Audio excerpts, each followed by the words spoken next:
She's not doing ah! No, it's ah! Really bright. That's a B there, high B. Guess what? Some sounds in contemporary singing, some vocal distortions for instance, are only healthy if we do them with higher larynxes. Ladies and gentlemen, we're back in the studio with a good cup of coffee for one more vocal analysis, and this one was recommended to me by a subscriber. We're talking about Kill Me by Hayley Williams, and they said that I should listen to this specific version. Roland Son, Jack Antonoff, and Hayley Williams with Bleacher's full performance, and the version that they did for Kill Me here. So let's dive in. But if you're new here, my name is Kyle Lish. I'm a singer-songwriter and voice teacher. As you can hear, I'm a singer-songwriter and voice teacher that now has a cold. I'm recovering, I'm fine now, but you can still hear it in my voice. I just released last month my latest single, I'll Be There. It's out on all music platforms. I'll leave it linked down below. Please check it out. I would love to hear your thoughts on my music. And as a voice teacher, my work focuses on laryngeal physiology, so what the muscles that we have inside our throats, they do in order for us to reach the sounds that we want to make. So we will be talking a lot about vocal physiology as we listen to this performance here, and hopefully we'll break down a little bit of what's happening vocally, what's happening in terms of vocal technique, alright? If you want to become my singing student, please check out my online course, Building Your Voice, which is now on sale. I'll leave it linked down below, where we talk about a range of different vocal techniques, active vocal schemes, passive vocal schemes, ornaments such as yodels, vibratos, runs, vocal distortions, how to practice and apply them in a way that's healthy for you and your voice. Alright? Of course, we don't want to hurt our voices practicing vocal technique, and you absolutely do not need to hurt your voice learning vocal distortions. There is a safe way. Besides that, we have a vocal exercise library for you to exercise each of the techniques. We talk about theory, we have lots of practice, we talk about breathing support, warm-ups, and much more. So check it out, link in the description. See you on the other side. Alright? Now without further ado, let's listen to Kill Me, Hayley Williams. Should play another one of mine. Yeah. Yeah? I guess all of these have never been played before. Oh, that's cool. Like this one.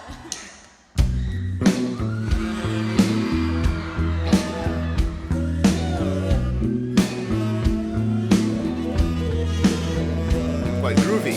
Eldest daughters never miss their chances to learn the hardest lessons again and again. Carrying my mother's torment. I think I'm where the bloodline lives. I'll never do the right thing again. Okay, and pause. And I know you guys complain a lot about how much I pause the videos. Guys, this is literally a vocal analysis. It's written somewhere in the title, either vocal analysis, which is how I like to name my videos, or a reaction, which is not what I like, but it is what you guys tend to click the most, which is not necessarily a good thing. But we gotta play the YouTube game. After all, I want this content to reach as much people as possible, and sometimes that entails using some of those specific terms like reactions that will reach more people. Anyways, let's come back here. So when she starts, most of what she's singing is an active vocal scheme. That means that the vocal folds are compressed with more attention. We have more muscle tension involved in the vocal scheme. When I do this, my vocal folds are active. If I do this, now my vocal folds are passive. And we have both behaviors happening here, and they represent an important change there. Eldest daughters never miss their chances to learn the hardest lessons again and again. Carrying my mother's torment. Vocal folds in active tension. Oh, hey, active. I think I'm where the bloodline lives. I'll never do the right thing again. But now, never rule nothing again. Never miss their chances to learn the hardest lessons again and again. active. Mother's torment. I think I'm where the bloodline is. I'll never, never. And here the vocal folds are in passive tension. Pay attention to the difference in texture, in tone. And here we're not talking about volume alone. Of course, we have a difference in volume, especially when we're talking about a live performance, which usually doesn't have as much compression. However, it's not about the volume, it's about the texture. bloodline is. Like this, like this. Like this, never, never. So for instance, never, this is the same note as like, but it's a different texture. The same pitch, a different sound because a different vocal scheme. So here we're talking about singing one part of the song with active vocal folds, another part with passive vocal folds, to express different things. And that's a function of vocal technique, to tell a story, to convey emotion, to make your voice expressive. That's the reason why we study and we practice vocal technique. Do the right thing again. Again, even a bit of breathiness there as well. Go ahead and kill. Can't get much stronger. Find another soldier. Another soldier. Go ahead and kill. Can't get much stronger. Stronger, stronger. This is getting low. Of course, we also have the backing vocals, and the loudest voice there on that lower note, that E, is a backing vocal. It's not her, but she can still sing that E. Go ahead and kill. Can't get much stronger. Find another soldier. Another soldier.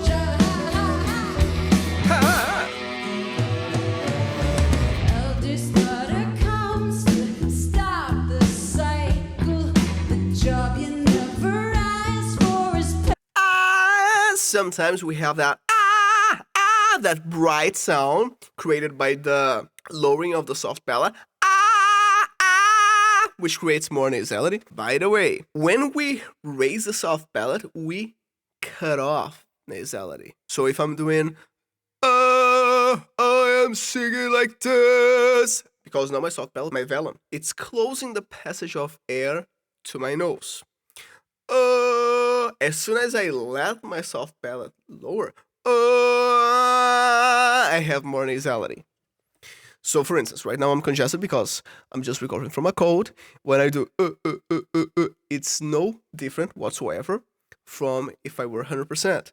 However, as soon as I lower my soft palate and I allow some nasality to happen, that's when my congestion appears, because, okay, now I hear that there's something there in the way. But yeah, she's doing that bright sound sometimes by lowering the palate, sometimes raising the tone a little bit. It's really characteristic of Hayley Williams. saying dust. In rock and roll in general. Shutting down your mother's torment.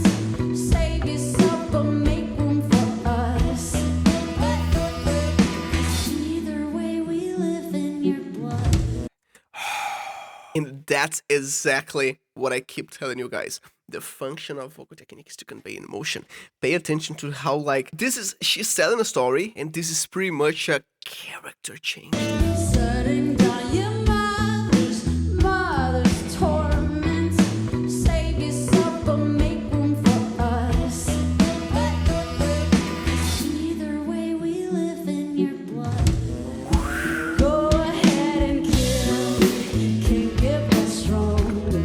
And that's the reason why I can't stand people saying, oh, vocal technique will turn you into a robot. You won't have any emotion when you sing because now you're just singing right. You don't sing with emotion. If you are losing emotion in your singing because of vocal technique, you are studying vocal technique wrong. The function of vocal technique is precisely to convey emotion. And sometimes people have this crazy idea that not knowing what you're doing makes you more expressive. It's totally the opposite. When you know what you're doing, you can use what you're doing to be expressive. Vocal techniques or these different sounds, their function, when we are choosing how we want to sing each part of the song, is precisely to be expressive with our voice. It's just the way that she's doing here. Of course, some people will do that without formal training, without going to voice lessons. Some people might be able to learn it from watching videos like this. Some people might be able to learn it from watching singers perform, hearing singers perform, listening to a bunch of records. And some people won't. For instance, my case, I needed to have voice lessons, and I'm the kind of learner that needs to understand what's happening. I'm not the kind of person that will see something being done once and understand the nuances and be able to copy, even without understanding. To me personally, I feel like I need to understand some of these things to be able to replicate. And just like me, a lot of people are, because, well, I'm been a voice teacher for over 8 years now, and just like me, I have and had several students that could only do something once they understood what that something was. All right, let's keep going. Find another soldier, another soldier. Go ahead and kill me, can't get much stronger. Find another soldier, another soldier. Oh, that's pretty cool. Let's listen to that again. Another soldier, another soldier. Go ahead and kill me, can't get much stronger. Find another soldier, another soldier. Hi! It is not, she's not doing, ah! No, it's ah! Really bright. That's a B there, high B. Such a performer as well. Her stage performance is always great. Now it sounds really jazzy.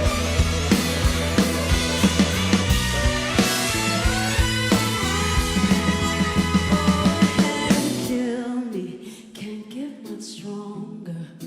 Find another. And the distance to the microphone. This is so close because some vocal schemes that we have in contemporary singing, they do not work as well if you're far from the microphone. And that's the reason why in classical singing we have some rules that in contemporary singing we don't need to follow. For instance, when in classical singing it's said that you cannot sing with a higher larynx, guess what? Some sounds in contemporary singing, some vocal distortions, for instance, are only healthy if we do them with higher larynxes. If I want to sing, for instance, you need cooling, baby, I'm not fooling. This is a kind of vocal distortion that's only healthy when I have my larynx in a higher position to put all of the muscles and structures in a position that will be optimal for the distortion. Whenever I have my larynx lower, I need to use more of the firming muscles, that how we call them inside vocal anthropophysiology, which are the muscles that we have in the back of our throats to embrace the vocal folds. So we wouldn't have this sound, we would have other sounds. By the way, this distortion that I just did is called the phaser voice. The if I wanted to do that with a lower larynx, I can't. I need to change the behavior and apply a different distortion.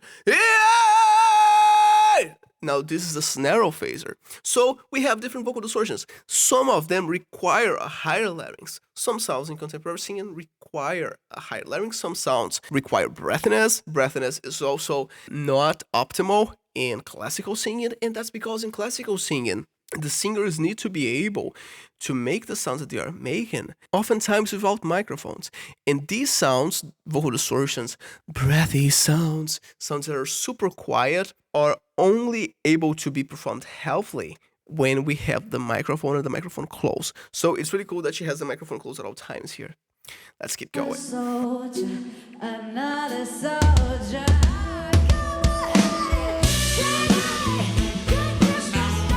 Okay, not at all times. Sometimes the microphone is quite far.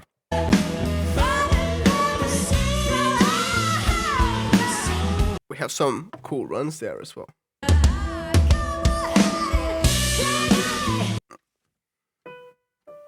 Oh, this is a high D. Come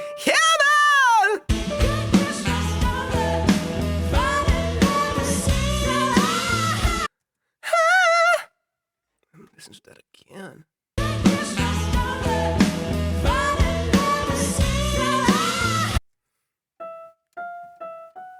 Sarah! Sarah! And she has her vocal folds active there. This is quite nice. F sharp. And the runs. Ah!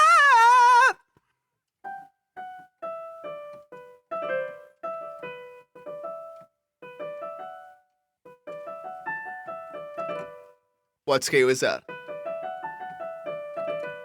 If you are a student of mine, either a private student or from my program Building Your Voice, I'm pretty sure you know what scale is that.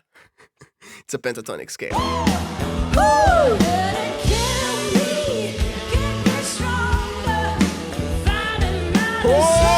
Fun!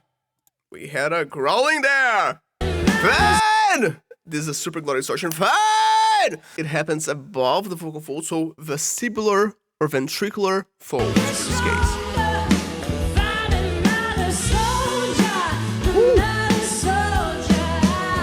I love the runs.